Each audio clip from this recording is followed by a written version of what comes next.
non coupable. C'est le résultat d'un des plus grands procès pour agression S qu'on a vécu au Canada dans les dernières années. C'est juste un triste jour pour toutes les survivantes d'agression S qui voient une fois de plus des agresseurs s'en sortir. Parce que je le rappelle, c'est pas parce que t'es reconnu innocent par la justice que t'es innocent puis que t'as rien fait. Puis d'ailleurs, c'est la raison pourquoi je fais cette vidéo-là, c'est parce que j'ai envie de vous offrir mon analyse d'éthicienne, de féministe, sur toute cette histoire-là. Et j'ai décidé pour le faire de séparer ma vidéo en deux parties. Dans la première, je vais vous faire un récapitulatif chronologique de qu'est-ce qui s'est passé dans cette histoire-là. Puis je vous mettrai jusqu'ici où vous rendre dans la vidéo pour avoir accès à la deuxième partie si vous connaissez déjà l'histoire. Puis la deuxième partie, ça va être effectivement mon analyse. Partie numéro 1. Chronologie des événements. Le 18 juin 2018, on est à London, en Ontario, à un gala organisé par Hockey Canada. On y retrouve les joueurs de hockey en question, mais aussi EM, qu'on nomme ici pour préserver son identité, qui a à l'époque 20 ans. Elle boit quelques verres, mais somme toute, elle se dit pas nécessairement ivre et est en pleine possession de ses moyens. EM fait la rencontre de Michael McLeod.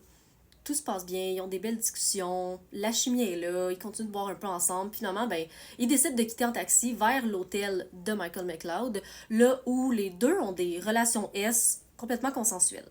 Par la suite, McLeod prend son téléphone, écrit dans un group chat qui est-ce qui veut faire un trip à 3, puis il donne son numéro de chambre. S'ensuit l'éruption de 8 joueurs de hockey qui rentrent dans la chambre, puis ces hommes-là, EM ne les connaît pas du tout, puis là, elle se met à avoir vraiment peur. L'histoire implique un total de 8 joueurs, mais EM dit avoir été agressée de manière S par au moins 5 d'entre eux. À ce moment-là, elle est en présence de 8 athlètes de haut niveau avec des carrures impressionnantes. Ces hommes-là, ils sont intoxiqués, tout comme elle.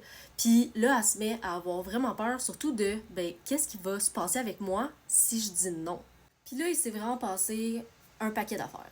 Carter Hart, âgé de 19 ans au moment des faits, a reçu une fellation de EM qui n'a pas duré super longtemps parce que notamment il n'était pas capable de garder son érection, puis finalement il aurait fini par quitter la pièce. Dylan Dubé a lui aussi reçu une fellation et il aurait aussi giflé très fort les fesses de EM pendant qu'elle avait des relations avec un autre. Alex Formenton, 18 ans au moment des faits, a eu une relation S complète avec EM dans la salle de bain.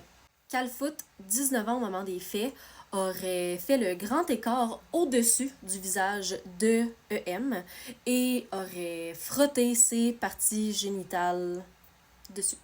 Tout ça aurait duré environ 45 minutes, pendant lesquelles EM était effrayée, puis elle a dit à la barre qu'elle a senti son esprit comme s'éteindre puis son corps passer en mode pilote automatique pour essayer de survivre à ce qui est en train de se passer. Elle a essayé à plusieurs reprises de quitter la chambre, mais à chaque fois, il y avait tout le temps un joueur pour la prendre par le bras puis la ramener à l'intérieur.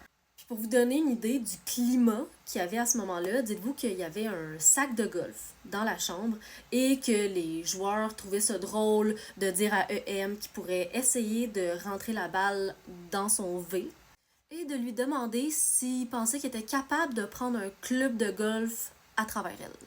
Il y avait clairement un climat d'humiliation, de peur, mais aussi de domination S. Et là, les gars, ils ont eu une idée vraiment spéciale, on va dire ça comme ça, celui de filmer EM à la fin de toutes les agressions pour qu'elle dise devant la caméra qu'elle était consentante. Parce que, évidemment, quand t'as des relations S respectueuses et consensuelles, t'as besoin d'une preuve vidéo pour le montrer, n'est-ce pas? La nuit d'horreur finit par se terminer. EM quitte, prend un taxi et elle envoie des messages comme quoi qu'elle est terrifiée à son ami puis à son beau-père. Le lendemain, le beau-père décide de contacter Hockey Canada afin de rapporter les agressions. Pendant ce temps-là, EM, elle se rend à l'hôpital pour faire une trousse médico-légale, aussi appelée kit de V, afin d'avoir des preuves pour ensuite aller porter plainte à la police. Dès la fin juin, la police de London décide d'ouvrir une enquête en lien avec cette histoire-là, mais malheureusement, en février 2019, l'enquête est clos. On décide de fermer le dossier sans porter d'accusation. Hockey Canada, qui avait décidé eux aussi d'enquêter à l'interne par rapport à ça, ont eux aussi décidé de fermer le dossier un peu plus tard en septembre 2020. On avance, on est rendu en avril 2022. EM décide de déposer une requête en dommages et intérêts d'environ 3,55 millions contre Hockey Canada, la Ligue de hockey canadienne de hockey et les 8 joueurs dont il est question qui sont à ce moment-là anonymes. Finalement, ça finit par se régler à l'amiable parce que Hockey Canada décide de verser un certain montant dont on n'a pas les informations à EM. Ça permet notamment d'éviter qu'il y ait un procès puis d'éviter que l'identité des joueurs soit connue. Et là, en 2022, coup de théâtre, scandale, on a une enquête journalistique qui révèle que Hockey Canada utilise des fonds à même les inscriptions des joueurs, notamment des joueurs mineurs, pour acheter le silence de victimes d'infractions sexuelles qui ont été perpétrées par des joueurs. Ces fonds-là auraient notamment servi à payer EM pour régler à l'amiable, mais ils auraient été aussi utilisés dans 21 autres histoires justement pour couvrir des accusations d'inconduite sexuelle de 1989 à 2021. Autrement dit, Hockey Canada a directement encouragé une culture du silence, de la déresponsabilisation et de l'impunité, à même le détournement de fonds. Puis ça, dans l'opinion publique, ça n'a pas passé. On avance dans le temps. Fin de l'année 2022, la police de London obtient des nouvelles informations qui permettent de réouvrir l'enquête. Le 24 janvier 2024, 6 ans après les faits, la police de London décide d'accuser formellement 5 joueurs d'agression S. Le procès a débuté le 28 avril 2025 et il s'est terminé aujourd'hui, le 28 juillet 2025. L'enjeu principal du procès, c'était pas si les actes avaient eu lieu. Parce que tout le monde s'entendait sur le fait que oui, effectivement, ça a eu lieu. Le procès tournait autour de la question du consentement de EM.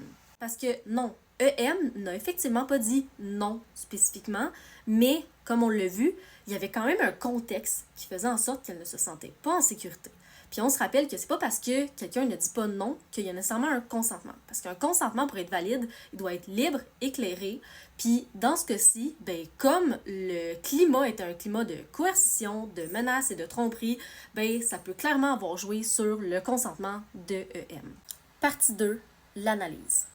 Toute cette histoire-là reproduit juste tellement de schèmes de la culture du V, puis j'ai envie qu'on s'en parle. La culture du V, c'est en gros de nourrir un narratif dans lequel l'agresseur, c'est pas un agresseur, puis la victime, c'est pas une vraie victime. Ça permet notamment de banaliser les agressions S, mais aussi de cultiver une culture de l'impunité et de la déresponsabilisation des agresseurs. Puis ça, ça va entre autres passer par le fait de demander à la victime d'être une victime parfaite. C'est-à-dire une victime qui a dit non de manière claire, qu'elle a exprimé son non-consentement. On va demander à la victime de se rappeler d'absolument tous les détails dans le bon ordre, puis de les dire exactement de la même manière à chaque fois. C'est une victime qui s'est débattue physiquement, qui a voulu s'en aller, qui a voulu partir. C'est une victime qui a porté plainte immédiatement après les faits. C'est une victime qui ne vit aucun moment de confusion par rapport à ce qui s'est passé et qui exprime toutes ses émotions de manière complètement cohérente par rapport à ce qu'on s'attend d'elle, que ce soit la colère ou encore la tristesse. Puis devinez quoi? Cette victime-là, elle n'existe pas.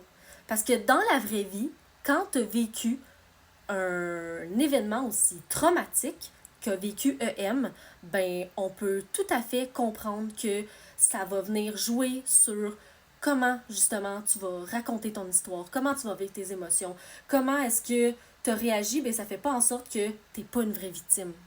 Et ça, les avocats de la défense, ils savent très bien. Puis le rôle qu'ils ont à jouer, c'est de semer dans la tête des juges ou jurés, dépendamment des procès, un doute raisonnable qui va faire en sorte qu'on se dise que peut-être qu'il y a des chances qu'il ne soit pas vraiment coupable et on préfère à ce moment-là acquitter. Et comment est-ce qu'on crée ce doute-là? Ben, il y a plusieurs manières. Mais la manière qui est le plus souvent utilisée dans des procès d'agression S, et c'est ce qui s'est passé à ce procès-là, ben, c'est de remettre en question la parole de la victime. De démontrer que la victime, c'est pas une victime parfaite. Et on a plusieurs exemples de ça dans le procès. Par exemple, il y a un des avocats qui questionnait EM, qui lui a dit « Vous vous êtes saoulé vous-même. Ce n'est pas les joueurs qui ont fait ça. Vous avez peut-être laissé l'impression qu'il y avait plus d'alcool dans votre système que la réalité. » La question de l'alcool, entre autres, ben, ça revient vraiment souvent.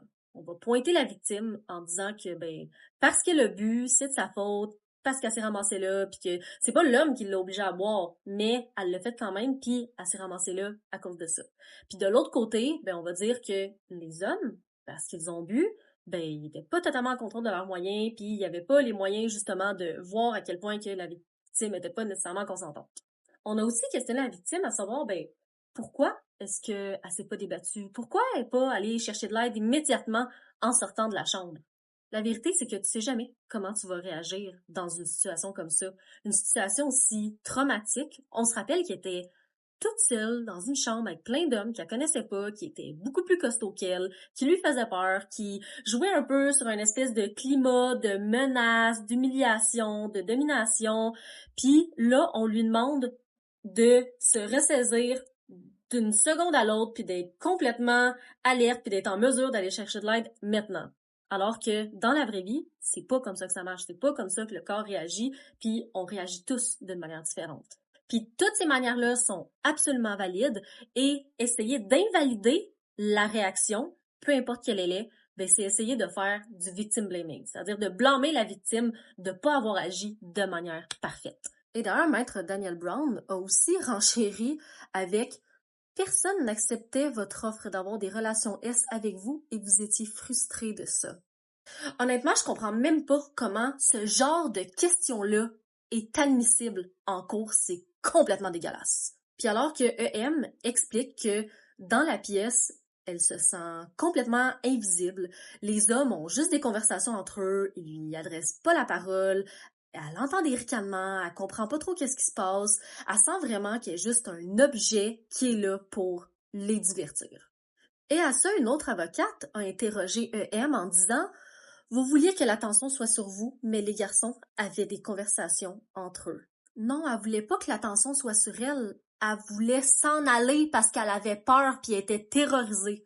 Un autre avocat a dit qu'il trouvait qu'il y avait des différences significatives entre les versions de EM, puis que ça, ben, ça prouvait que finalement, ben, elle ajustait la vérité en fonction des circonstances. On peut-tu juste se rappeler que ça a eu lieu il y a 7 ans, puis c'est pas parce qu'elle a pas porté plainte assez rapidement. On se rappelle qu'elle est allée le lendemain, là, elle aurait pas pu faire plus rapidement. Fait qu'essaye de te rappeler d'une histoire dans les détails, de le compter exactement de la même manière 7 ans plus tard, en considérant que en plus, ben, t'es complètement traumatisé par ce qui s'est passé, puis que pendant justement ton interrogatoire, ben t'es super stressé parce que les avocats de la défense sont super menaçants, tu le sais qu'ils essayent de te traiter finalement de menteuse. C'est complètement normal de pas être en mesure de se rappeler de tout dans les détails.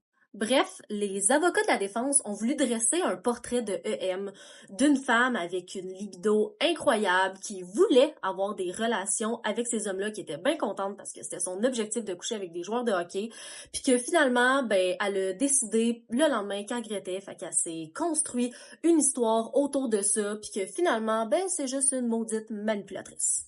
Puis guess what? Ben, cette tactique-là, clairement, elle a réussi parce que au final, ben, ils ont gagné. Ils ont été innocentés. Mais je l'ai dit, et je le répète, je le rappelle, c'est pas parce que un agresseur S a été innocenté aux yeux de la loi qu'il est nécessairement innocent. Parce que pour être jugé coupable, on doit être capable de dire qu'un accusé est coupable hors de tout doute raisonnable. Et l'avocat de la couronne a donc un fardeau de la preuve qui est extrêmement difficile à livrer, surtout dans un cas d'agression S où est-ce que, ben, il n'y a pas de preuves physiques matérielles, ou du moins très peu. On fait principalement avec la version des plaignants-plaignantes, ce qui fait en sorte que la plupart des accusés d'agression S, ils s'en sortent parce que c'est trop difficile de faire cette preuve-là. Ce qui fait en sorte que le juge peut trouver la victime crédible, peut croire la victime dans son récit des faits, mais ne pas être en mesure, néanmoins, d'accuser l'agresseur. Puis ça, là, les victimes d'agression S sont pleinement au courant de ça.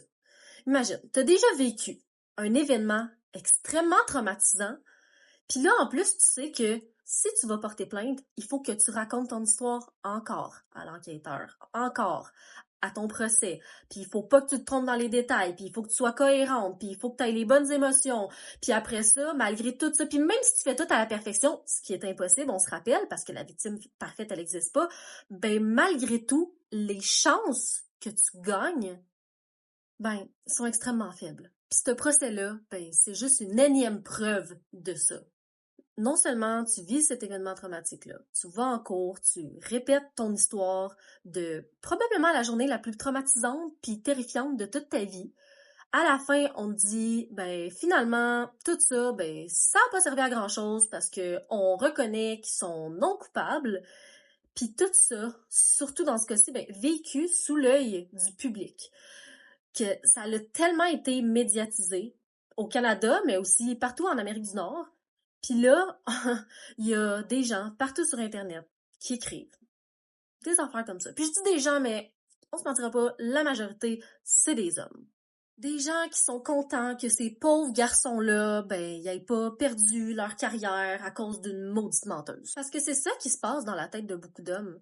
Le fait que dans les cas de procès d'agression S, le fait qu'il y ait aussi peu d'accusés, dans leur tête, ça veut dire que toutes les femmes qui se présentent en cours et qui finissent par perdre, pour eux, ça veut dire que c'est des menteuses. Alors que, je le rappelle, ce n'est absolument pas comme ça que fonctionne la justice. C'est absolument pas les conclusions qu'il faut en tirer. Ce que je trouve ironique là-dedans, c'est que de continuer à mettre constamment sur un piédestal ces hommes-là parce qu'ils sont des athlètes qui ont des qualités certaines pour le sport qu'ils pratiquent, c'est notamment une des raisons pourquoi ils ont cru qu'il y avait un pouvoir sur cette femme-là.